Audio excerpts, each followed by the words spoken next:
Y ahora sí, déjeme darle la bienvenida al doctor en políticas públicas, Víctor Aramburu, porque sí, se ha quedado muy pendiente este tema del IFT, el albazo que quisieron dar, como es que hace rato lo planteamos con mucha fuerza respecto a pues ese año de Hidalgo que, en el que quisieron, bueno, quedarse con todo el espectro radiofónico. Víctor, te saludo con mucho gusto, ¿cómo estás?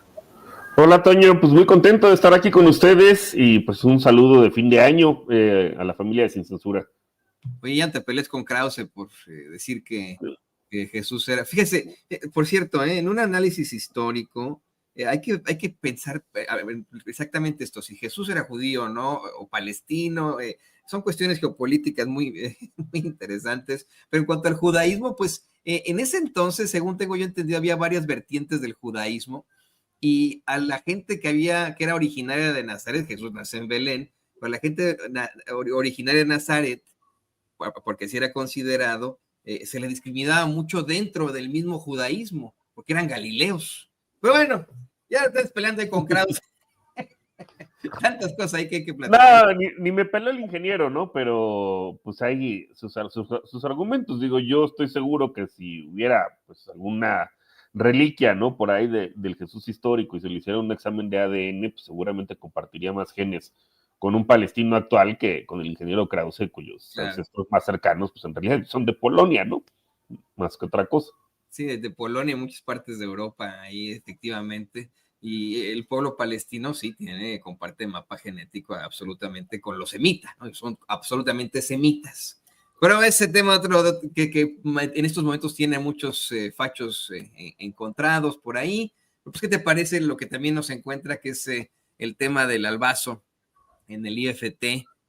Quisieron ahí licitar todo lo que queda del espectro, y es algo que los mexicanos específicamente ya no queremos, Víctor, ya queremos una situación distinta en cuanto a las telecomunicaciones, en cuanto a lo que está ocurriendo en la radio, pero bueno, te escuchamos.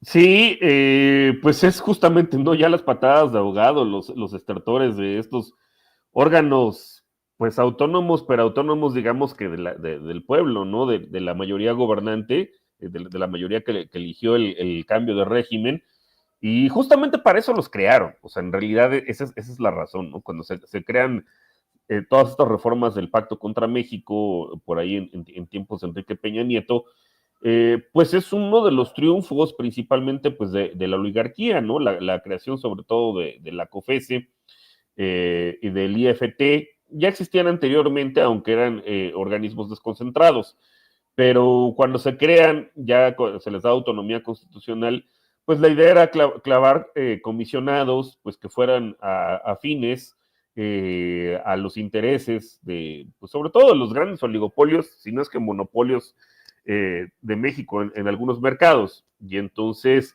en el caso de la COFESE, pues fue muy obvio, ¿no? Clavaron a Alejandra Palacios como primera comisionada presidenta, pero en realidad si uno ve sus antecedentes laborales, de dónde había salido ella, pues venía del INCO, ¿no? De esta supuesto think tank o supuesta organización de la sociedad civil de capital variable, que en realidad pues es financiado principalmente por el Consejo Mexicano de Negocios, es decir, pues donde están los principales oligarcas de México, y yo me preguntaría si en realidad un monopolio o un oligopolio, pues en realidad quiere competencia. Pues esta señora venía de ahí, ¿no? O sea, su única experiencia laboral relevante, pues había sido ser directora de proyectos, le llamaban así especiales, de este supuesto think tank, ¿no? Y en el IFT, pues un poco lo mismo, o sea, la gente, los que están ahorita, los que quedan decomisionados, porque pues ahí la estrategia del presidente López Obrador fue, digo, desde un inicio claramente estaba en contra de estos órganos que en realidad pues eran inoperantes en el mejor de los casos, y cuando realmente operaban pues era para proteger pues los intereses, ¿no? De estos grandes capitales, de estos oligopolios, si no es que monopolios, en el caso de México. Digo, hay unos que son hasta divertidos, ¿no? O sea, por ejemplo, cuando la COFESE finalmente decide multar a una empresa pañalera, todos sabemos quién es, ¿no? Del papá de Claudio X González, pues por prácticas monopólicas que se llevaban a cabo por más de 10 años, y la multa que se les pone en comparación con el daño que hizo a toda la sociedad, pues es irrisoria. ¿Y qué es lo que van a hacer? ¿Qué es lo que seguramente hizo el papá de Claudio X González? Pues trasladar esas multas o ya darlas pues descontadas y trasladarlas pues a la gente.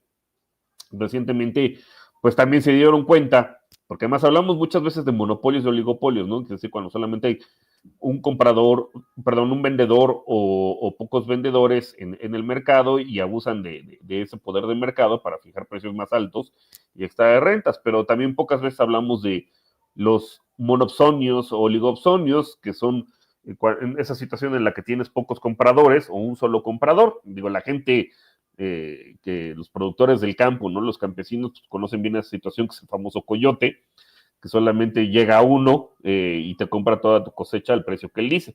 Pues eso pasa también con Walmart, para los micro o pequeños empresarios que venden sus productos en Walmart, pues dicen, bueno, pues estas son mis condiciones y no hay de otras, ¿no?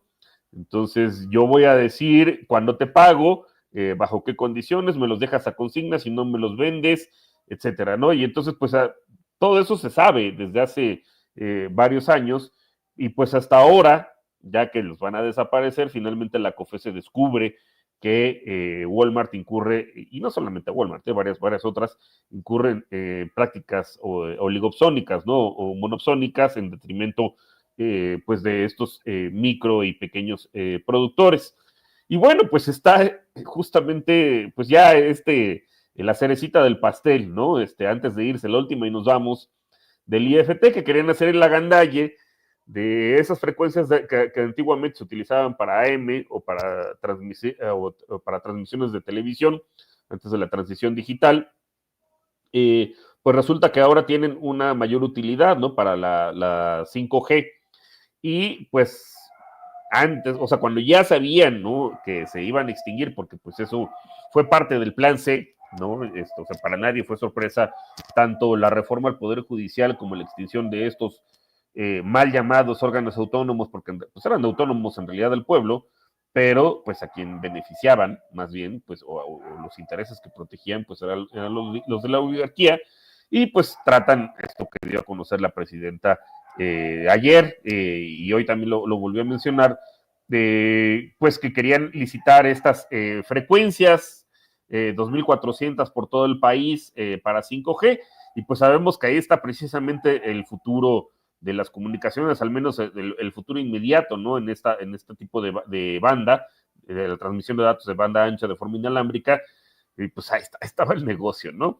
Y tampoco hay que, digo, lo mencionaba creo que Jaime, ¿no? En su intervención anterior, o no recuerdo si fue Jaime, o Paco Cruz, creo que fue Paco, ¿no? Bueno, alguno de los dos. Mencionaban que ojalá la presidenta diera a conocer, pues en realidad, a quiénes, bueno, es la licitación, porque en realidad todavía no se decía realmente cuáles iban a ser las empresas adjudicadas, pero si pensamos en el mercado mexicano, pues en realidad no son muchas. Vamos, si pensamos en empresas de telecomunicaciones, no se me ocurren más de 3, ¿no? O 4, quizá. Y entonces, pues sabemos más o menos quiénes posiblemente iban a ser los beneficiarios. Y hay que recordar que también por intervención de estos dos órganos autónomos, tanto de la COFESE como del IFT, pues se ha impedido, por ejemplo, que Internet para Todos opere en la Ciudad de México. Creo que ya estaban en últimas de darles autorización, pero eso también lo mencionaba el presidente López Obrador, ¿no? Que solamente les dejaban ese mercado que no era rentable, ¿no? Que simplemente pues, no, para las grandes oligopolios de las telecomunicaciones en México no operaban en zonas pues marginadas, pobres, pues porque simplemente no era rentable, y ahí dejaban pues que operara CFE, ¿no? Por medio de Internet para Todos, pero no lo dejaban, paradójicamente, hablando de competencia, no la dejaban a esta empresa de Estado mexicano participar en un mercado tan rentable como puede ser el de la Ciudad de México, ¿no? O sea, más bien ahí estaban protegiendo pues los intereses y la rentabilidad de los grandes capitales de México. Entonces, pues digo, esto es básicamente pues para ver cómo era su modus operandi, ¿no? Que pues sí eran autónomos, pero de esa coalición, ¿no? O de esa mayoría que ganó en 2018 y que se refrendó en 2024 y que de hecho todavía se expandió más y que para eso fueron creados, que ante un posible pues cambio de gobierno que fuera en contra de o que no favoreciera necesariamente como lo hacía anteriormente a los intereses de los grandes capitales, pues existieran estas instituciones, ¿no? Que hay quien se llena mucho la boca de hablar de las instituciones, pues para defender a esos intereses. Pues, querido Víctor, qué bueno que lo podemos explicar así. Es un tema que en realidad está árido, difícil, pero que se tiene que expresar de esta forma. Yo quiero agradecerte en nombre, obviamente, del equipo. Además, desearte una muy, muy feliz Navidad, un feliz año nuevo. Agradecerte por ser, pues, también miembro de este gran equipo de Sin Censura, gran colaborador. Y pedirte, por favor, que nos compartas tus redes sociales para que la gente se ponga en contacto contigo. Pues igualmente, Toño, feliz Navidad ya de manera atrasada, feliz Día de los Inocentes el día de mañana, y bueno, y evidentemente feliz Año Nuevo a ti, a Vicente, a Paco, que ahorita lo mencionábamos, a Jaime, y bueno, pues evidentemente a toda la audiencia de Sin Censura. Ahí me encuentran ahí en el Congal, que es Twitter, bueno, X, @B de Víctor Aramburucano. Me encuentran también en TikTok como B Aramburu. Checarlo de una vez porque nunca sé bien cuál es mi cuenta ahí, pero creo que es B Aramburu o @Víctor Aramburu, en esos dos me encuentran. Ahorita pues estamos en pausa en Capital 21, también estamos en receso vacacional, pero pues pueden entrar a las redes sociales de la barra de opinión de Capital 21 y ver por ahí pues episodios pasados, de lo más absurdo en los medios o de las cápsulas de economía con sazón. Y bueno, también arrancaremos el próximo año con un nuevo número de la revista Sentido Común, también pues para que estén pendientes. Y pues te agradezco mucho, Toño, y nuevamente feliz año nuevo. Muy feliz año nuevo, querido Víctor, y pues como siempre, todo nuestro cariño para ti. Ahí está el doctor en políticas públicas, Víctor Aramburu, aquí en Sin Censura. Muchas gracias, amigo. No, al contrario.